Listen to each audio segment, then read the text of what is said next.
peacocks. There are peacocks on the ground. Nice.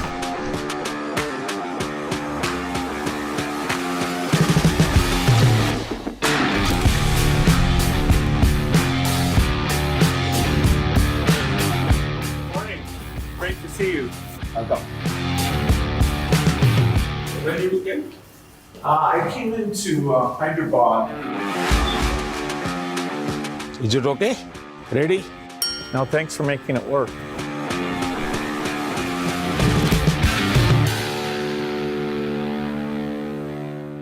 Bill, आपका स्वागत है और मुझे खुशी हुई। वैसे इस बार हमारे मिलने में शायद बहुत बड़ा गैप हो गया। G20 की पहले हमारी काफ़ी बातें हुई थी और आपने देखा होगा कि G20 एक प्रकार से काफ़ी दाएं बाएं चल रहा था। अब पूरी तरह उसका जिस हेतु से G20 का जन्म हुआ उस पर हम एक मेन स्ट्रीम में ले पाए हैं और शायद आप भी अनुभव करते होंगे।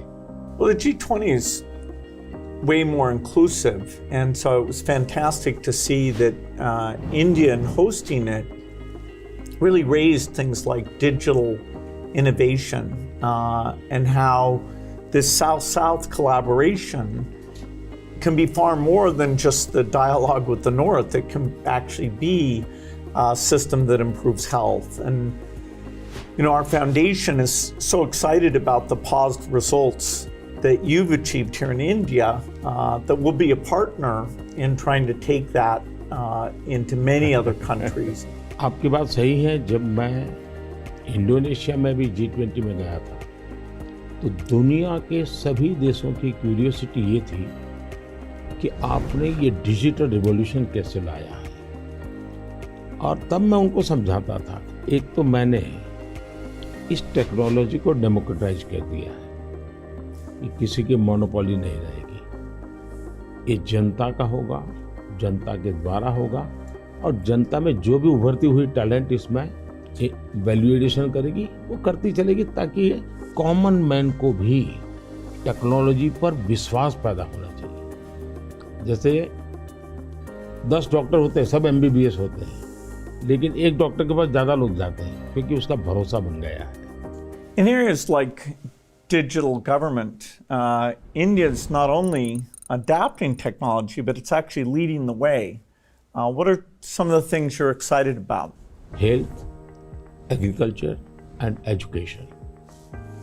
मैंने जो आरोग्य मंदिर बना है, 2 लाख आरोग्य मंदिर, आयुष्मान आरोग्य मंदिर विलेजेस में, ये जो मेरे हेल्थ सेंटर है उनको मैं डायरेक्टली मॉडर्न टेक्नोलॉजी से बेस्ट हॉस्पिटल के साथ उनको जोड़ देता हूँ।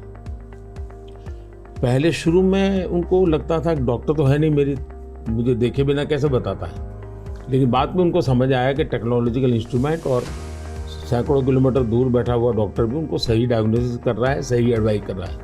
तो लोगों का कॉन्फिडेंस बढ़ रहा है। जितना बड़ी हॉस्पिटल में होता है उतना ही छोटे आरोग्य मंदिर में हो रहा है। तो ये डिजिटल प्लेटफॉर्म की कमाल है।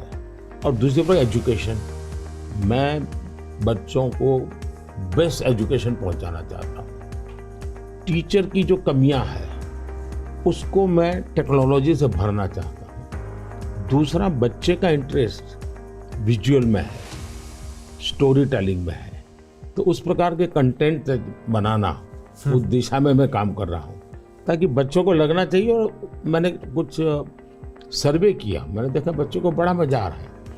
मेरे यहाँ एग्रीकल्चर में भी मैं बहुत बड़ा रिवॉल्यूशन ला रहा हूँ और मैं माइंडसेट बदलना चाहता हूँ।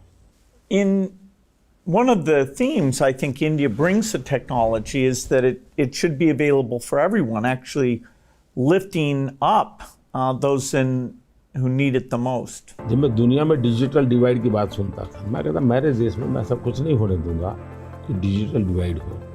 और डिजिटल पब्लिक इंफ्रास्ट्रक्चर ये अपने आप में बहुत बड़ी रिक्वायरमेंट है। आज मेरे यहाँ गांवों तक मैं ये डिजिटल फैसिलिटी पहुंचाना चाहता हूँ। तो मुझे लगता है वो बहुत बड़ा टारगेट ग्रुप है। महिलाएं तुरंत नई चीज़ों को स्वीकार करती है, ये मेरा अनुभव है मेरे देश में। उनके अनुकूल कौन सी चीज़ें मैं टेक्नोलॉजी में ले जाऊंगा तो वो एकदम से एक्सेप्टेबिलिटी बनती है। मैंने एक कार्यक्रम लिया है, नमो ड्रोन दीदी। इसके पीछे मेरे 2 लक्ष्य हैं। एक तो मैं भारत के गांवों में 3 करोड़ महिलाओं को लखपति दीदी बनाना चाहूँ, और वो भी एक गरीब परिवार से। तो मैं एक साइकोलॉजिकल चेंज करना चाहता हूँ। ये छोटी छोटी चीज़ें नहीं, बड़ी चीज़ें करनी है। दूसरा, गांव में महिलाएं मतलब यही काम करेगी, भैंस को चराएगी, गाय को चराएगी, दूध दोहेगी, नहीं।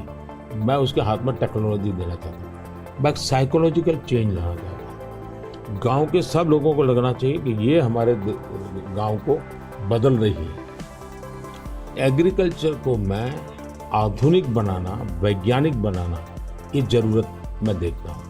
और उसी लिए मैंने ड्रोन दीदी का, और बहुत सक्सेसफुल चल रहा है। मैं ड्रोन दीदी से इन दिनों बातें करता हूँ, उनको इतनी खुशी है। वो कहते हैं हमको साइकिल चलाना नहीं आता था, आज हम पायलट बन गए, हम ड्रोन चला रहे हैं। सोचने का तरीका बदल गया है।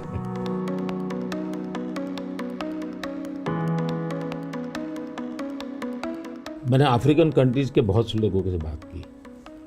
मैंने उनको कहा कि मैं इसमें आपकी मदद करने को तैयार हूँ, क्योंकि ये सबको समान अवसर देता है और डेमोक्रेटाइज, ये उसका मेन पॉइंट है, उसको नहीं छोड़ सकते आप। अब आपने देखा होगा कोविड में दुनिया सर्टिफिकेट नहीं दे पा रही थी। मेरे यहाँ मुझे वैक्सीन लेना है तो मैं कोविन ऐप पर जाकर के कितने डिस्टेंस पर मुझे मिलेगा, कौन सा टाइम स्लॉट मिलेगा, और मेरा सर्टिफिकेट भी मुझे within fraction of second मिल जाता था।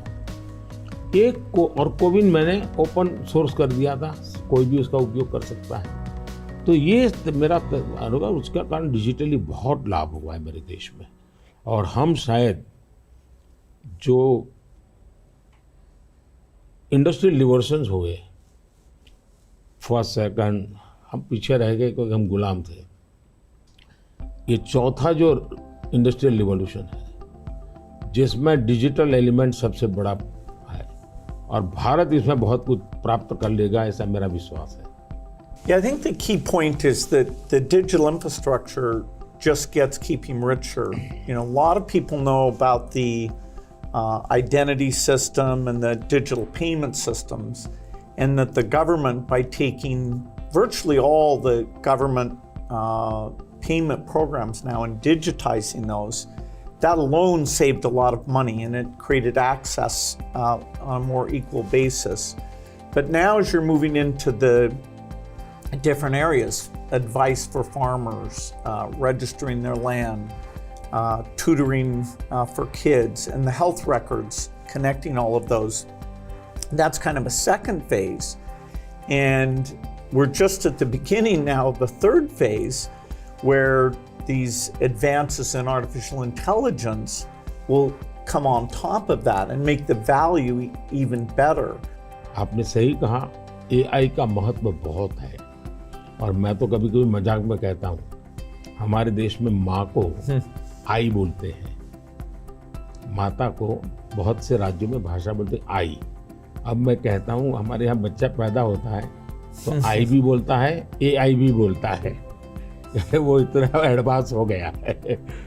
अब देखिए मैं कैसे उपयोग करता हूँ, मैं आपको बताऊँ, जिसको देखकर आपको भी खुशी होगी कि कॉमन मैन कैसे AI का उपयोग कर सकता है। जैसे मैंने G20 में AI का बहुत उपयोग किया। मेरे पूरे G20 का परिसर था, उसमें पूरा का पूरा AI का उपयोग करके सारे इंटरप्रेटर्स की व्यवस्था मैंने AI से की। मैंने मेरे सभी ड्राइवर्स को मोबाइल फ़ोन पर ऐप डाउनलोड करवा दिया, उसके साथ बैठे हुए गेस्ट उनको करवा दिया। मान लीजिए वो फ्रेंच भाषा जानते हैं तो ड्राइवर के पास ऐप में फ्रेंच की व्यवस्था थी, वो ड्राइवर के साथ फ्रेंच में बोलते थे, ड्राइवर अपनी लैंग्वेज में सुनता था, ड्राइवर अपनी लैंग्वेज में जवाब देता था। यानी ड्राइवर के साथ कम्युनिकेशन किसी भी लैंग्वेज में वो कर सकते थे। मैंने अभी एक प्रयोग किया, मैं काशी तमिल संगम में कार्यक्रम करता हूँ, तो काशी में तमिलनाडु के लोग आए हुए थे, तमिल भाषा मैं बोल नहीं सकता हूँ, तो मैंने AI का उपयोग किया। मैं हिंदी में बोला और सबने मेरा भाषण तमिल में सुना AI के द्वारा। दूसरी, I am using my NaMo app, और मैं AI का बड़ा उपयोग करता हूँ और मेरे लिए पूरे देश में बहुत काम आता है। ये मेरा फोटो बूथ है। अब आप सेल्फी ले लीजिए इस पर, take the selfie.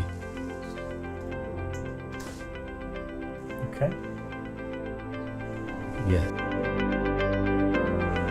Wow. So you can see. Wow. Not only this, since last 20 years, मेरे साथ आपके जितने भी फोटो होंगे, जितने भी मेरी फोटो होंगे 20 साल की, सारे इस पर आ जाएंगे। कभी और किसी पब्लिक फंक्शन में मान लीजिए आपका एक 1/10 पार्ट दिख रहा है, तो वो फोटो में भी अगर मैं दिखता हूँ और आपका 1/10 भी दिखता है, वो भी उसको वो रिकग्नाइज करके ले आता है। तो आज टेक्नोलॉजी का कैसे उपयोग हो सकता है, और मैं मानता हूँ कि इस प्रकार के प्रयोग हमें वैल्यू एडिशन करते हैं। अब पहले क्या होता था, मैं कहीं जाता था, कोई फोटो मांगता था, देते थे। आज मैं कहता हूँ भाई तुम AI पर जाओ, मेरे नमो ऐप पर जाओ, फोटो बूथ में जाओ, खुद की सेल्फी ले लो, आपके साथ मेरा जितना भी फोटो होगा कि कोने में आप खड़े होंगे तो भी मिल जाएगा।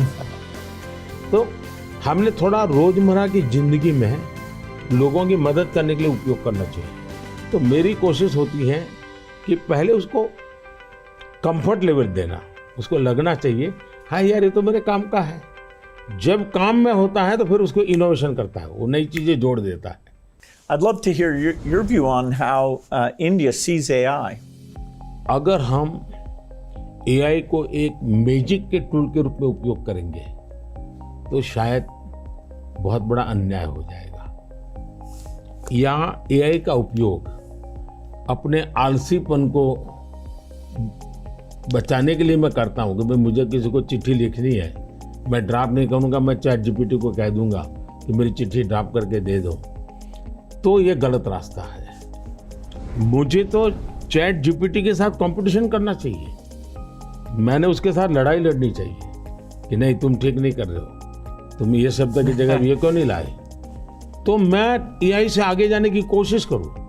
अब जैसे हमारे यहाँ बहुत सारी लैंग्वेजेस हैं, बहुत सारी बोलियां हैं, मैं AI को कहता हूं अब इन बोलियों को पकड़िए। मेरे एस्ट्रोनॉट्स को इंट्रोडक्शन के लिए गया था, तो हमारे एस्ट्रोनॉट्स किस प्रकार से काम करने वाले थे, जो रोबोट से मैं बात कर रहा था। मैंने रोबोट से काफ़ी बातें की और मैंने देखा कि मैं अलग अलग टोन में बोलता था, थोड़ा लहजा बदल के बोलता था, और मैं देख रहा था कि वो मुझे प्रॉपर रिस्पॉन्ड कर रहा था। फिर मैंने उसका नाम बदल करके पूछने की कोशिश की, तो फिर उसने रिस्पॉन्ड नहीं किया। तो मैंने कहा आपका AI, मैंने 3 मिनट 4 मिनट बात किया, अभी तक वो मेरी आवाज़ को रिकॉग्नाइज नहीं कर पाया। जब तक मैं उसका नाम नहीं बोलता हूँ वो मुझे रिस्पॉन्ड नहीं कर रहा। मैं वो चाहता हूँ कि मेरे आवाज़ को सेंस करे, और भले ही मैं उसका नाम न बोलूँ लेकिन वो मेरे से बात करे। तो उन्होंने कहा ठीक है, विल डू दिस। तो मैं हर बार नई चैलेंज देता रहता हूँ। Yeah, it's early days in AI, and I think everyone who uses it, in the same day you're surprised at how good it is, and you're also surprised at how bad it is. It'll do things you think are hard, and then it'll fail to do some things you think are easy. I started my trip here in Hyderabad, which was a nice occasion because Microsoft is celebrating 25 years in the country, and that's been such a fantastic experience. So I was definitely challenging the team there. Hey, we have to make the accuracy better. And for now, it's like a co-pilot. It helps suggest things, but the final decision about medicine or the letter you want to write, the final decision, we still have to review that, even though it may make us a bit more creative and a bit more productive. It seems like AI is a huge opportunity, but there's some challenges that come with that. How do you think India will approach that? देखिए, AI ने जो challenges खड़ी की है, वो मैंने देखा है कि इतनी अच्छी चीज अगर प्रॉपर्ली ट्रेन किया बिना किसी के हाथ में दे दी जाए तो वो मिसयूज होने की संभावना ज़्यादा है। अब मैंने AI से जुड़े सारे ब्रेन से उनसे भी बात की। मैंने कहा शुरू में हमने कोई भी AI जनरेटेड चीज़ है तो उस पर आना चाहिए वाटरमार्क कि ये AI जनरेटेड है, ताकि कोई मिसगाइड ना हो। और ये बुरी चीज़ नहीं है, सिंपली इट्स AI जनरेटेड, तो मैं उसका वैल्यू समझ लूँगा। डीप फेक भारत जैसे डेमोक्रेटिक कंट्रीज में और इतनी विशाल कंट्री में कोई एक डीप फेक में कुछ भी चीज़ डाल दे, जैसे मेरे ही वॉइस में कुछ ऐसी गंदी चीज़ डाल दे, तो शुरू में तो लोग मान जाएंगे, तो बहुत बड़ी आग लग जाएगी। तो ये जरूरी है कि डीप फेक AI जनरेटेड और ये सोर्स है, ये आज शुरू के दिनों में, आगे चल करके क्या होगा जरूरत नहीं पड़ेगी शायद, लेकिन ये हमने कुछ डूज एंड डोंट्स उस पर सीरियसली सोचना पड़ेगा। उसी प्रकार से मैं AI से पहले काम वो लूं जिसकी मेरी महारत हो। मेरी महारत हो और मैं थक गया हूं, सो जाऊं, वो कर लेगा, तो वो ठीक नहीं है। जैसे हम कह देते हैं कि भाई तुम 5 बजे उसको फ़ोन लगा देना, तो AI कर देगा। या मैं कह दूंगा कि मेरा वो गाना मुझे सुना दो, तो वो कर देगा। तो मुझे पता होना चाहिए ना कि भाई मुझे इस समय किस गाने को सुनने की ज़रूरत है, मेरे लिए क्या रिक्वायरमेंट है। अगर मैं ये ना कर दूं, मेरे से टूल का ही उपयोग करने के लिए खेल खेलता रहूं, तो शायद मैं वैल्यूएशन नहीं कर पाऊंगा, टाइम पास कर लूंगा। In the AI world, data is so important, and yet, people have concerns, privacy concerns. How do we strike the balance there? Data एक बहुत बड़ा इश्यू बना हुआ है, हमने उसकी सिक्योरिटी भी देखनी चाहिए। भारत में कानूनी व्यवस्था तो की है, लेकिन लोगों को भी अवेयर करना पड़ेगा। अब जैसे मैंने आज हमारे देश में यूनिवर्सिटीज वगैरह सारे सर्टिफिकेट क्लाउड में रखवा देता हूँ, ताकि खर्चा भी बचता है और जो भी रिक्वायरमेंट मिल जाती है। मेरे यहाँ कंप्लाइंसेस की ज़रूरत होती थी, मेरे सारे कंप्लाइंसेस की कोई ज़रूरत नहीं है। आप अपना डेटा एक क्लाउड पर डाल दीजिए, मुझे आपका आइडेंटिटी दीजिए, मुझे जो ज़रूरत है मैं उसमें से ले लूँगा। तो मैं नागरिकों का ईज़ ऑफ लिविंग के लिए टेक्नोलॉजी का बहुत उपयोग कर रहा हूँ। दिनों सर्विसेज के लिए पहले करता था, अब मैं ईज़ ऑफ लिविंग के लिए कर रहा हूँ। Yeah, data is definitely, it's going to be very exciting that we'll be able to preserve privacy and still learn a lot from the data.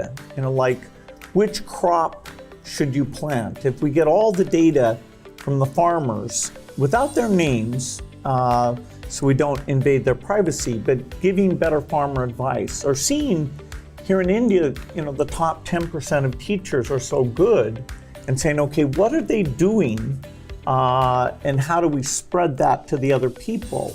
Or even if there's some new nutrition approach, sometimes it works and sometimes not. And so because you have the medical record, the ability to kind of track and say, okay, this is working very well, or this isn't, we can be a lot smarter without threatening individual privacy.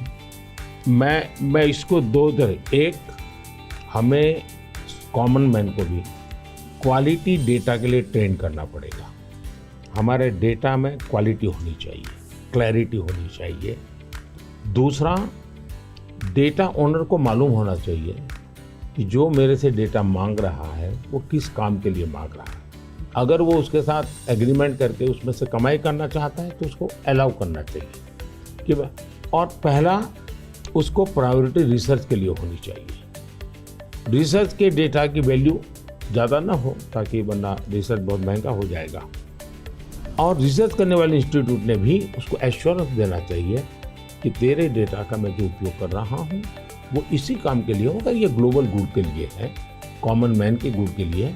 तो मैं मानता हूँ दुनिया में कोई भी व्यक्ति इनकार नहीं करेगा। I think it's interesting that some of these digital systems create efficiency by getting rid of the middleman, and that's super beneficial.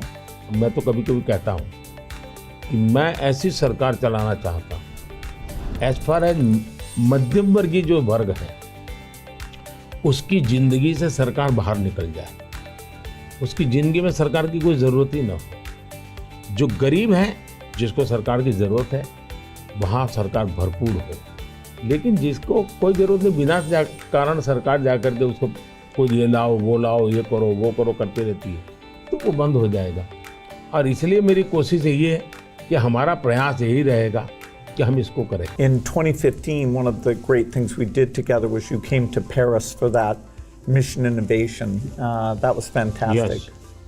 Climate के संबंध में हम दोनों के विचार एक ही प्रकार के हैं और आपने बहुत सक्रियता से भूमिका भी अदा की। तो उस समय ओबामा, आप, मैं और फ्रांस के प्रेसिडेंट हम मिले थे और तब हम लोगों ने डिटेल में चर्चा की थी हम इसको वे फॉरवर्ड कैसे ले जाएं। लेकिन दुर्भाग्य से वो बात ज़्यादा आगे चली नहीं। लेकिन G20 के बाद क्लाइमेट को लेकर एक वातावरण बना है कि भाई सब लोग अपनी अपनी जिम्मेवारी अदा करेंगे। तो जो हमने बीज बोए थे और जिसमें आपकी भी बहुत बड़ी भूमिका थी, वो अब कुछ वटवृक्ष के रूप में सामने आएगा ऐसा मुझे लग रहा है। मैं समझता हूँ क्लाइमेट एक ऐसा विषय है जरा खुले में जाकर के हम लोग बात करते हैं।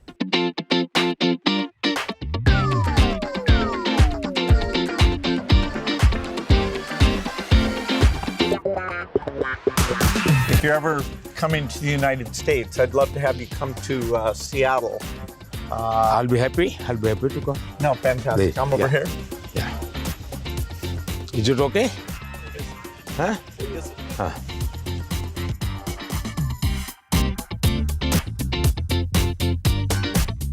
क्लाइमेट को लेकर के हम बात कर रहे थे। भारत, मुझे बहुत खुशी है कि हम रिन्यूएबल एनर्जी के क्षेत्र में बहुत तेज़ी से आगे बढ़ रहे हैं। सोलर एनर्जी, विंड एनर्जी, हम काफ़ी काम, हम न्यूक्लियर के अंदर काफ़ी तेज़ी से आगे बढ़ना चाहते हैं।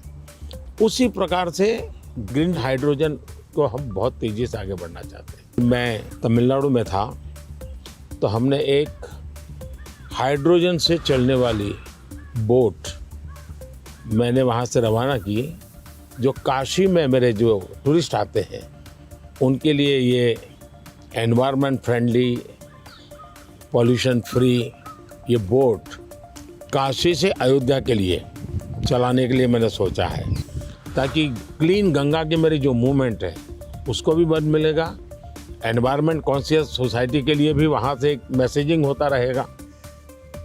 Well, India brings to the climate change a rich history of caring about the environment. How do you see connecting those? हमारे यहाँ रीयूज, रिसाइकल ये हमारे नेचर में है।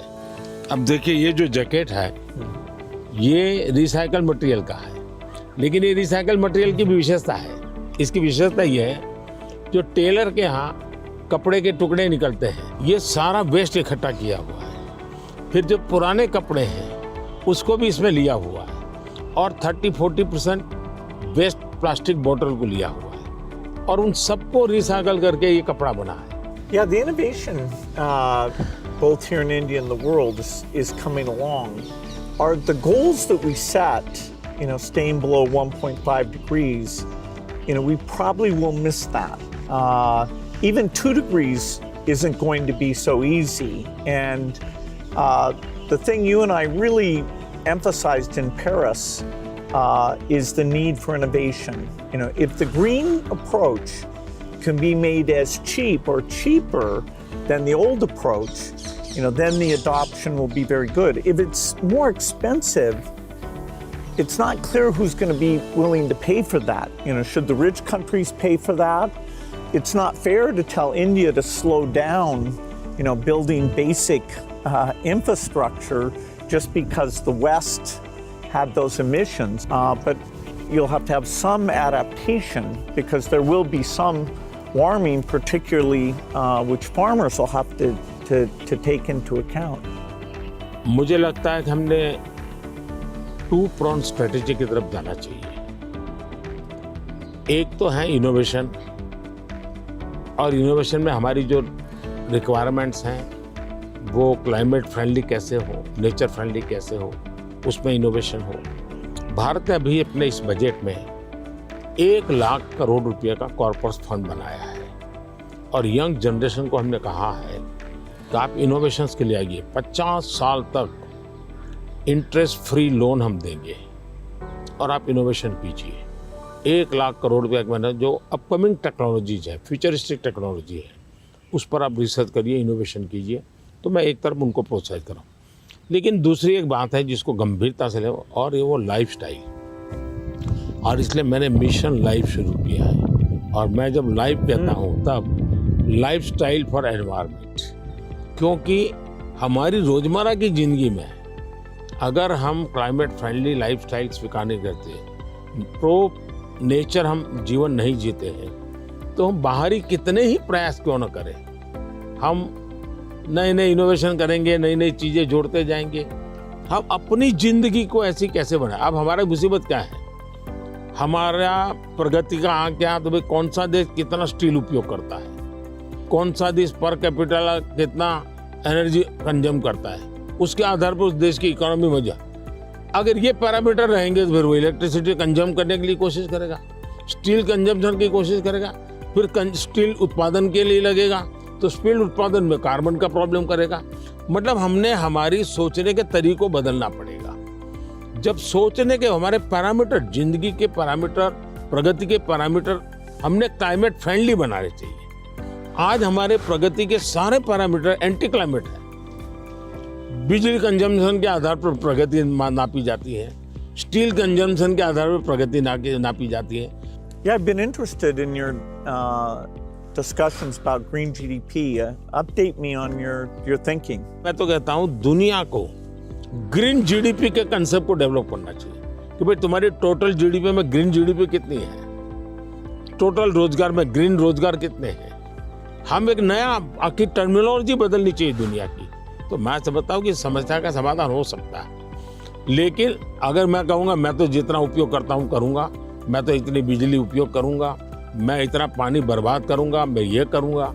Now, getting consumers involved in this, where they prefer the product that's the clean product when they're buying a car, when they're buying any product, and changing their food consumption.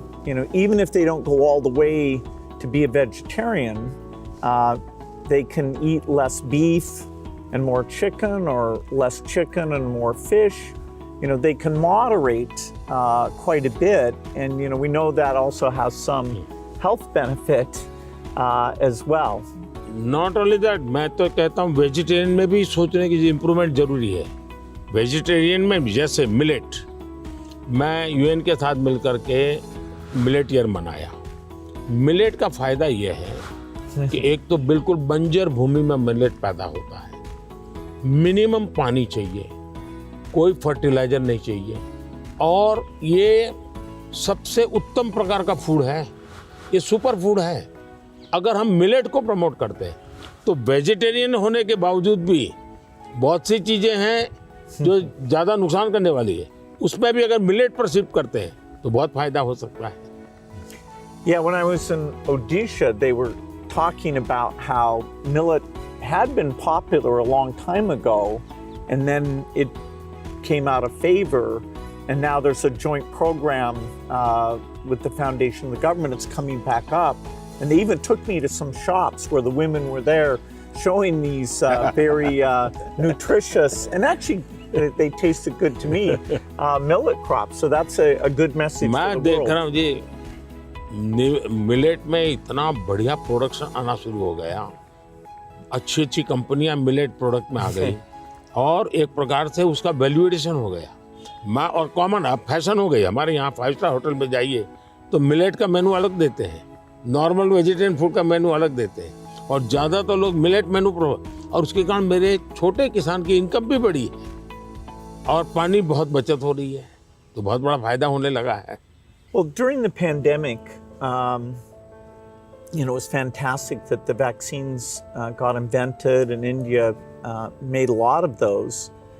Sadly, in many countries, the fear of vaccination and even rumors about vaccines became a big problem. And you had actually very little of that here in India. So I'm curious, how did you manage the communication, and why do you think it came out better here? बहुत ही बढ़िया सवाल आपने पूछा है। एक तो मैंने virus के खिलाफ ये लड़ाई जो है, ये हम सबकी है, ये लोगों को प्रशिक्षित करने पर बल दिया। ये वायरस वर्सेस गवर्नमेंट नहीं है, ये लाइफ वर्सेस वायरस की लड़ाई है। ये पहली मेरी फिलॉसफी थी। दूसरा, मैं डे 1 से कम्युनिकेट करने लगा सबसे डायरेक्ट मेरे देश के लोगों से बात। मैं खुद सारे प्रोटोकॉल पब्लिकली फॉलो करने लगा। सब चीजें पब्लिकली मैं उदाहरण के रूप में जाने लगा लोगों के सामने। फिर मैंने कहा भाई ताली बजाओ, थाली बजाओ, दिया जलाओ। हमारे देश में इसकी बड़ी मजाक करने का प्रयास हुआ, लेकिन मुझे लोगों को विश्वास में लेना था कि भाई हमें ये लड़ाई साथ लड़नी है। जब ये विश्वास बन गया कि हमें अपनी जिंदगी बचानी है और औरों की जिंदगी बचे इसमें मदद करनी है, तो एक प्रकार से मास मूवमेंट बन गया। और उसके कारण मुझे बाद में जो भी चीज कहता था देशवासियों को, वो मुझे मदद करते। फिर मुझे क्वेश्चन नहीं करते थे कि मास्क लगाना चाहिए कि नहीं लगाना चाहिए, उनको लगता था। और लोग भी एक दूसरे को कहते थे मास्क लगाओ। तो ये जन आंदोलन बन गया। एंड डेमोक्रेटिक वे में डंडे से काम नहीं होता है। आप लोगों को एजुकेट कीजिए, उनको कन्विंस कीजिए और उनको साथ लेकर के चलिए। ये मेरा बहुत बड़ा अभियान रहा और उसके कारण मुझे वैक्सीन में बहुत बड़ी सभा, किसी ने मुझे रोका नहीं। आर्थिक रूप से मुझे बहुत बड़ा बोझ आया क्योंकि मुझे वैक्सीन बनाने में रिसर्च करनी थी। फिर विश्वास दिलाना था कि यही वैक्सीन चलेगी, कि मैं खुद सबसे पहले वैक्सीन लेने लगा। और मेरी 95 एज की मेरी माँ थी उस समय। मेरी माँ ने भी पब्लिकली वैक्सीन लिया, तो मैंने उदाहरण करके दिखाया, तो लोगों को भरोसा पड़ा कि भाई ये जिंदगी बचा सकती है। आने वाले दिनों में मैं सर्वाइकल कैंसर को लेकर के, खास करके बच्चियों के लेकर, मैं भारत में इस बार बजट में हमारी जो साइंटिस्ट हैं उनको बजट देना चाहता हूँ।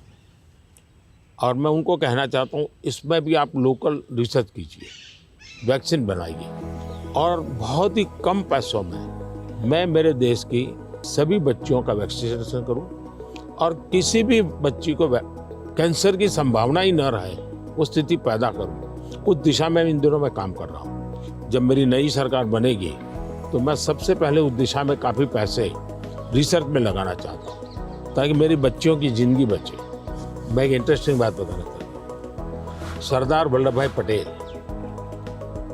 1930 के आसपास अहमदाबाद म्युनिसिपल कॉरपोरेशन, उस समय नगर पालिका होती थी, उसके मेयर थे। और उस समय एक एपिडेमिक की स्थिति पैदा हुई, वैक्सीनेशन करवाना था। कुछ लोगों ने रिलीजियस कारणों से उस समय वैक्सीन लेने से मना कर दिया, रेजिस्ट किया। तो सरदार वल्लभ भाई पटेल ने बड़ा कड़ाई की और कंपल्सन किया कि भाई मुझे सारे की जिंदगी बचानी है।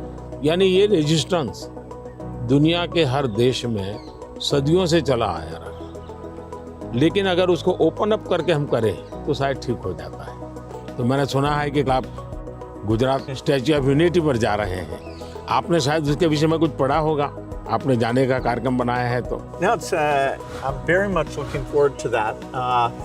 You know, I understand it's quite grand, much bigger than the Statue of Liberty. So that'll be fun to see. And also to meet some of the women's groups there and hear how they've gotten involved in tourism or, you know, how they see all the work that they do. इसकी बड़ी interesting story है, background information मैं आपको देना चाहूँगा। सरदार वल्लभ भाई पटेल की विशेषता ये रही थी, भारत को एक करने में उन्होंने बहुत बड़ी भूमिका निभाई थी, यूनिटी में बहुत बड़ा रोल किया। तो मैं जब गुजरात का मुख्यमंत्री था, मैंने एक मास मूवमेंट शुरू की। मैंने लोगों को अपील की कि हर गांव से मुझे खेत में जो उपयोग किया है औजार, उसका लोहे का टुकड़ा चाहिए।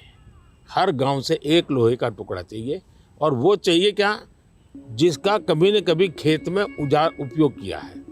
तो हिंदुस्तान के 6 लाख गांवों से मैंने किसानों से लोहे का टुकड़ा इकट्ठा किया, उसको मेल्ट किया और उसका मैंने स्टैच्यू में उपयोग किया है। दूसरा, मैं हर गांव से मिट्टी लाया, उस मिट्टी का मैंने एक यूनिटी वॉल बनाया है। तो हिंदुस्तान के 6 लाख गांवों की मिट्टी उसमें है, और मेरा उसके पीछे स्पिरिट है यूनिटी का। हमने इतने बड़े देश की विविधताओं के बीच में एकता कैसे बनानी, उसके लिए मैंने स्टैच्यू बनाया। और स्टैच्यू ऑफ लिबर्टी से ये डबल साइज का है, ये दुनिया का सबसे बड़ा ऊंचा स्टैच्यू, और कम से कम समय में बनाया।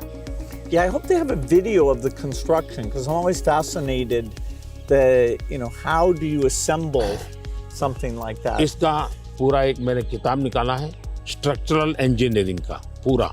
Okay. फिर फाउंडेशन स्टोन से लेकर के अब तक टेक्नोलॉजिकल इम्प्रूवमेंट कैसा हुआ उसका डिटेल स्टोरी है, वीडियोग्राफी भी है और बुक फॉर्म में भी है। वो मैं अपनी टीम को बताऊंगा, वो आपको मिले, क्योंकि ये सच में, और मैंने सभी इंजीनियरिंग स्टूडेंट को वहाँ स्पेशली ले जाता था कि वो ये स्ट्रक्चरल इंजीनियरिंग का स्टडी करें कि इतना बड़ा काम कैसे हो रहा है, और वो बहुत ही उनका इंटरेस्टिंग था। वो अभी मैंने गुजरात में हिंदुस्तान का सबसे बड़ा सी केबल ब्रिज का उद्घाटन किया, हिंदुस्तान का सबसे बड़ा। तो मैंने इंजीनियरिंग स्टूडेंट को कहा तो वहाँ जाइए, उसका स्ट्रक्चरल इंजीनियरिंग का स्टडी कीजिए, क्योंकि मैं ये हमेशा इन चीज़ों में चाहता हूँ कि चीज़ें बना करके छोड़नी नहीं है, मैं उसमें इंस्टीट्यूशनलाइज करना चाहता हूँ, नई पीढ़ी को तैयार करना चाहता हूँ। So over our careers, technology's gotten so much better. I'm just curious in terms of your journey of using, PCs or phones or different types of software. Was there something that really drew you in, or what's that been like? एक तो मुझे पागलपन है technology का, खुद expert नहीं हूँ, मेरी क्यूरियोसिटी रहती है, बालक की जैसे रहती है वैसी रहती है। मुझे बहुत याद है, बहुत पहले मेरे पास एक गैजेट था, हाथ में रखने वाली छोटी सी डायरी थी, अच्छी थी लेकिन थोड़ा वेट था। मैं बहुत साल पहले यूएसए गया था, तो जब यूएसए गया तो मैं बड़े मॉल में जाता था, लेकिन मैं टेक्नोलॉजी वाली दुकान पे जल्दी जाता था। तो मैंने उनको कहा भाई ये इसका लेटेस्ट वर्जन कोई है क्या? तो वो देखता रह गया ये क्या है, बोले अभी तो हमारे देश में ये आया नहीं है, तो ये भी तो अभी आया नहीं, तो अगला वर्जन कहाँ से आएगा? तो मैं इतना एडवांस चीज़ों को ढूंढता रहता था, देखता रहता था, लेकिन मैं टेक्नोलॉजी का गुलाम नहीं हुआ, मैं किसी से बंधा नहीं हूँ। मैं पानी के प्रवाह की तरह नई चीज़ों को खोजता रहता हूँ, ढूंढता रहता हूँ, और कहीं पर मुझे सुनता हूँ तो मैं ले आता हूँ, और शायद मुझे जल्दी से करने का भी शौक़ है, उसको मैं जल्दी से जल्दी कैसे लाऊं, जल्दी कैसे करूं। जैसे एआई दुनिया के चर्चा करने लगी तो मैं एआई के पीछे मैं क्या कर सकता हूं। दूसरा, मेरा ध्यान किसी चीज़ को देखता हूं, उसका मल्टीपल यूटिलिटी क्या होती है, और मेरी सब फैकल्टी उस पर काम करना शुरू कर देती है। मैं कोई चीज़ देखता हूँ तुरंत मेरे नहीं, ये नहीं, ऐसा करो, ऐसा करो, ऐसा करो। तो ये शायद मेरा गॉड गिफ्टेड मेरा नेचर है। जो मैं समझता हूँ हमारे जो दर्शक हैं उनको शायद कुछ ऐसी चीज़ें हैं सुनना बहुत अच्छा लगेगा। आपकी ज़िंदगी के विषय में जो सुना है कि भाई गैरेज में आपने ज़िंदगी की शुरुआत की और वहाँ से यहाँ पहुँचे, उस जन्म में सबसे संतोषजनक पल कौन सा आया होगा? I'm so lucky. I was born at a time when the chip miracle happened. I got a very good education. I have kind of an optimistic view, so dropping out of school to take risk didn't seem that dangerous to me. I have to say, though, the most exciting thing is when you see people using the technology. When you go into a classroom and you see people using it. In a certain sense, I always wanted software for my own curiosity, and that I could take courses online and all that, and to see that other people, not only does it work for them, but it's kind of empowering them. That's been very gratifying. We still have a lot of limitations, but in that event with all the Microsoft India employees, it was kind of a milestone to see, okay, what had been a dream now was a group of brilliant people taking it to the next level. कौन सी किताब होगी जिसने आपको बहुत प्रभावित किया होगा? Well, I think the one, and people are going to read one, is Steven Pinker wrote one called The Better Angels of Our Nature. If you learn about the world, you see all the shortcomings. Children are still dying, and it can actually, the more you learn, it can seem very bleak. But the truth is, we have made incredible progress. more children are surviving. And so we have to both be upset that it's not good enough, but also understand that incredible progress. And so I thought that book really captures that duality in a brilliant, brilliant way. One question I've always wanted to ask you is, you're one of the hardest working people ever, but I'm just curious, when you do want to relax, do you have a game or something that helps you to take time off? मेरे यहाँ relaxation auto pilot है और वो मेरे जिंदगी को मिली हुई एक स्पिरिचुअल प्रसादी है मेरे गुरुजनों से, जो मुझे बहुत बड़ी ऊर्जा देती है। काम ज़्यादा कर सकता हूँ, करता हूँ, वो मेरा कोई फिजिकल एनर्जी के कारण है ऐसा मुझे नहीं लगता है, मेरे कमिटमेंट के कारण है। मेरे मन में हमेशा एक इमोशनल अटैचमेंट है कि जो मिशन मेरे सामने है मैं उसको जीता हूँ, मैं मिशन के लिए जुड़ जाता हूँ, इसलिए मुझे और कुछ दिखता नहीं है। तो एक तो ये वो कारण है। दूसरा, मेरा शरीर का ट्रेनिंग ऐसा हो गया, I can say body training. जैसे मेरी बहुत कम नींद है, मैं लेट नाइट तक काम कर सकता हूँ, मैं आज भी बहुत जल्दी उठ जाता हूँ और मैं हमेशा फ्रेश रहता हूँ। और ये कारण था मेरा, जब एक कालखंड था जब मेरा हिमालयन लाइफ था, तो उसमें एक हमारी परंपरा रहती थी, जो संन्यास्त परंपरा में ब्रह्म मुहूर्त में स्नान करना, तो करीब वो 3:20 3:40 के बीच में होता है सुबह मॉर्निंग में। तो मैं उन चीज़ों से बड़ा आदी बना हुआ था, तो मेरा बॉडी एक प्रकार से ट्रेन हो चुका है और इसलिए मुझे रिलैक्स करने के लिए कुछ एक्स्ट्रा किसी चीज़ की ज़रूरत नहीं पड़ती। और उसके कारण एक कमी भी है कि मैं कोई एक्स्ट्रा एक्टिविटी जानता भी नहीं हूँ, क्योंकि मैं इसी में लगा रहता हूँ, अपने काम में नया नया करता रहता हूँ। तो ये एक अच्छाई भी है, कमी भी है। Well, we've had fantastic partnership working together, and I see many opportunities to do even more. So look forward to talking again, whether it's the next time I'm here or hopefully I'll see you in Seattle sometime. मुझे बहुत अच्छा लगा और कई विषयों पर ऐसे गप्पे मारने का मौका मिला।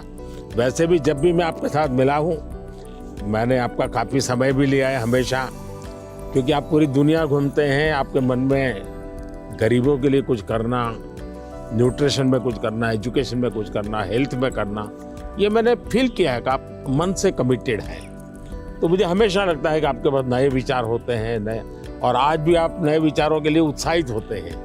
आप आराम से ज़िंदगी गुजारना नहीं चाहते, तो इसलिए मुझे हमेशा आपके साथ बात करना अच्छा लगा है और मुझे हमेशा कुछ न कुछ जानने को मिला है, सीखने को मिला है। और मैं सोच भी नहीं सकता हूँ कि आपका राजनीति से कोई लेना देना नहीं है। मैं पूरी तरह राजनीति में डूबा हुआ व्यक्ति हूँ, लेकिन हमारे बीच में ऐसी वेवलेंथ है कि हम दोनों अगर साल में 4-6 बार नहीं मिलते तो कभी महसूस होती है। लेकिन आज आए, आप समय निकाला, मुझे बहुत अच्छा लगा। मैं आपका बहुत आभारी हूँ। Thank you. Thank you. Sir. Thank sir. Thank you. Thank you.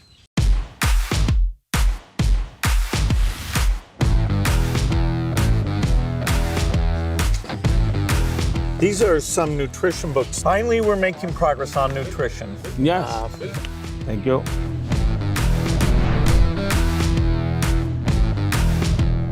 Tamil Nadu में थूटिकोटी, वहाँ पर ये मोती बनाते हैं और एक प्रकार से पर्ल सिटी के रूप में जाना जाता है। बहुत बड़ा काम वहाँ के फिशरमैन करते हैं। मैं गया था, मैंने सोचा आज आपको ये दिखाऊंगा भी और आपके लिए ले जाऊंगा। Very generous. Thanks so much. Bharat में वैसे टेराकोटा एक बहुत पुरानी परंपरा है, लेकिन ये तमिलनाडु का आर्ट है। ये बहुत पॉपुलर होता है, मंदिरों में रहता है, घरों में भी रहता है, पूजा के लिए भी इसी प्रकार की विशेष चीज़ें बनाते हैं वहाँ। ये हैं पश्मीना स्क्राफ्ट है और ये हमारे यहाँ बहुत ही पॉपुलर है कश्मीर में। ये केसर है, ये भी कश्मीर का है। सारा किसानों का ये पूरा वैल्यू एडिशन होता है और बहुत ग्लोबली एक्सपोर्ट होता है। ये हमारे यहाँ वोकल फॉर लोकल मेरा एक मूवमेंट चल रहा है और दूसरा मेरा 1 डिस्ट्रिक्ट 1 प्रोडक्ट, इसको मैं बहुत प्रमोट कर रहा हूँ। मैं कहीं भी विदेश जाता हूँ, मेहमानों को कुछ देना है तो किसी डिस्ट्रिक्ट के लेकर जाओ, उस डिस्ट्रिक्ट के लोग प्राउड फील करते हैं। ये दार्जिलिंग चाय है, ये नीलगिरी चाय, और मैंने देखा आपने चाय पे चर्चा की। That was fun. Yeah. और ये सारी वन डिस्ट्रिक्ट वन प्रोडक्ट में बहुत ही पॉपुलर हो रहा है आजकल। तो मैं चाहूँगा ये सब आपको, मेरी यादें आपके साथ रहें। Yes, you're very generous. I look forward to that. It'll remind me of Thank you. our time together. Thank you. Thank you.